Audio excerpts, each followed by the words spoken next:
ایک دفعہ کی بات ہے، اسلام آباد میں ایک لڑکا رہتا تھا جس کا نام تھا سمیر۔ سمیر اپنی زندگی میں بہت ہی زیادہ خوش تھا۔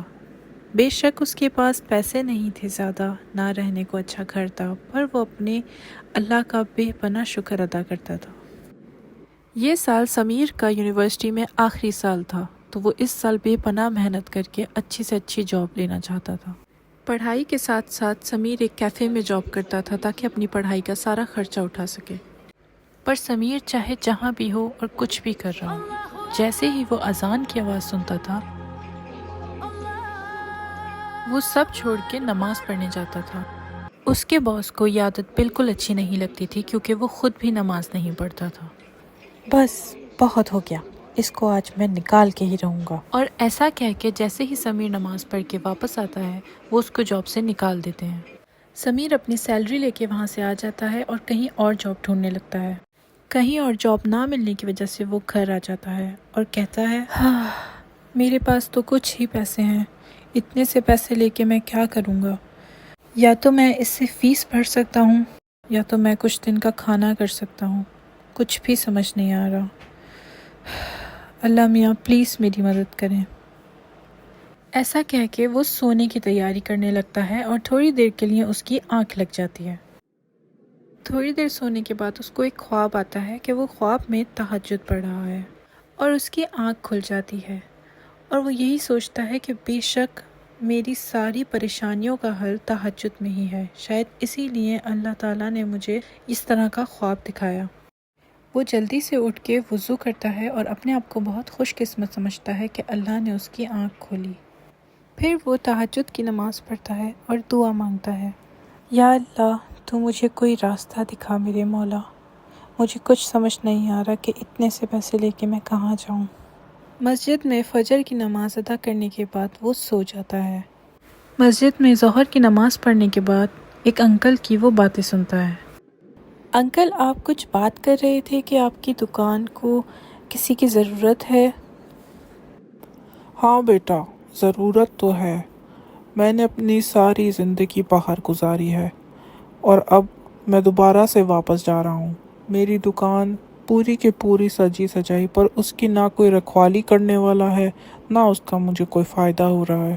سوچ رہا ہوں بیچ جاؤں۔ اگر آپ چاہیں تو میں اس کو کرائے پہ لینا چاہتا ہوں۔ بہت ہی خوشی کی بات ہے یہ بیٹا کہ کسی کے کام آ جاؤ، کیونکہ میرا یہاں پر کوئی بھی نہیں ہے اور میری دکان کی رکھوالی کوئی نہیں کر سکتا۔ بوتیک میرا بہت بڑا ہے اور اس کا کرایہ بھی تقریباً 50,000 ہوگا پر منتھ۔ کیا تم دے سکو گے؟ کیا 50,000؟ یہ تو بہت زیادہ ہے۔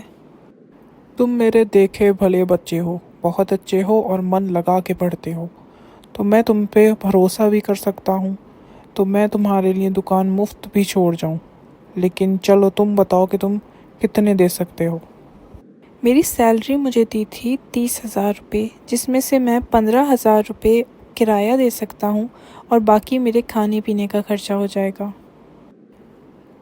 ٹھیک ہے، مجھے منظور ہے، تم آؤ اور میرے ساتھ وزٹ کر لو۔ وہ دونوں بوتیک پہنچتے ہیں اور سمیر تو بوتیک دیکھ کے حیران ہی ہو جاتا ہے۔ یہ تو بہت بڑا اور بہت ہی پیارا بوتیک ہے انکل، آپ صرف 15,000 میں مجھے یہ کیسے دے سکتے ہیں؟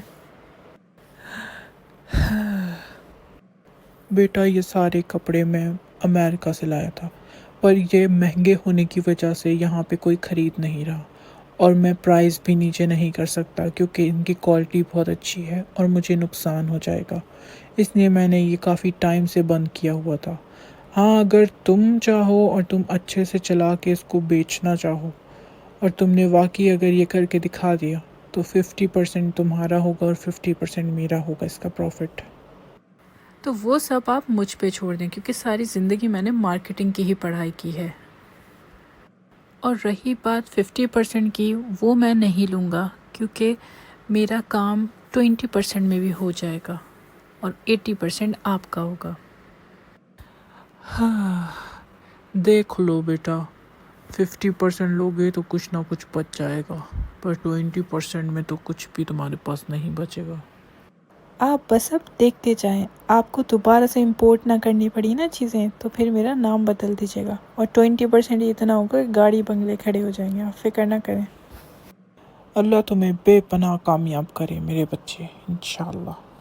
میری ساری دعائیں تمہارے ساتھ ہیں۔ سمیر نے گھر جاتے ہی سب سے پہلے ایک ویب سائٹ بنائی KW ویئرز کے نام سے، اور اس نے صرف ویب سائٹ ہی نہیں بنائی، اس نے بلکہ سارے سوشل میڈیا پلیٹ فارمز کو یوز کیا۔ سمیر نے تقریباً 1 مہینے تک بے پناہ محنت کی اور ہر سوشل میڈیا پلیٹ فارم پہ اس نے ویڈیوز اپلوڈ کی، دن رات کام کیا اور اس کی محنت کا اس کو پھل ملا۔ اس کو 1 مہینے کے بعد پہلے 2 آرڈرز آئے، اور اس دن وہ اتنا خوش تھا کہ اس کی محنت رنگ لا چکی ہے، کیونکہ اس کی ساری ویڈیوز وائرل ہونے لگی تھیں، اور اس دن کے بعد سے آرڈرز رکے ہی نہیں، اور دیکھتے ہی دیکھتے وہ اپنے خود کے ڈیزائن بنانے لگے اور وہ پوری دنیا میں مشہور ہونے لگے۔ انہوں نے اپنا بہت بڑا آفس کھول لیا اور بہت سارے لوگ رکھ لیے کام کرنے کے لیے۔ اور بیٹا تم نے یہ سب کیا کیسے؟ میں تو ابھی تک حیران ہوں اور میں یہ سوچ بھی نہیں سکتا تھا۔ All it took was one تہجد۔ یہ سب کچھ اس رات کا کمال ہے جس رات میں نے تہجد کی نماز پڑھی تھی اور اللہ سے مانگا تھا کہ مجھے کوئی راستہ دکھائے۔ اگلے ہی دن آپ سے میری بات ہوئی۔ اگر اس دن تم مجھ سے نہ پوچھتے تو اگلے دن میں جا چکا ہوتا۔ واقعی میں یہ اس اللہ کے کھیل ہیں، اس نے سب پہلے سے لکھا ہوا ہے۔ واقعی میں انکل، کہتے ہیں نا، اگر تہجد آپ کی لکیروں کو مٹا دیتی ہے تو واقعی میں یہ سچ ہے، اور میں نے اس کو آزمایا ہوا ہے۔ تو بچوں، دیکھا آپ نے کیسے سمیر کی زندگی ایک تہجد نے بدل دی۔ تو آپ لوگوں کو بھی کبھی بھی کچھ مانگنا ہو تو ہمیشہ تہجد کی نماز میں مانگیں، کیونکہ اللہ تعالیٰ سب سے نیچے والے آسمان پہ اتر کے آتے ہیں اور پوچھتے ہیں کہ کوئی ہے میرا بندہ مجھ سے مانگنے والا اس رات کے وقت میں۔ یہ انسان کچھ بھی نہیں کر سکتے، ہمیشہ مانگو تو اللہ سے مانگو۔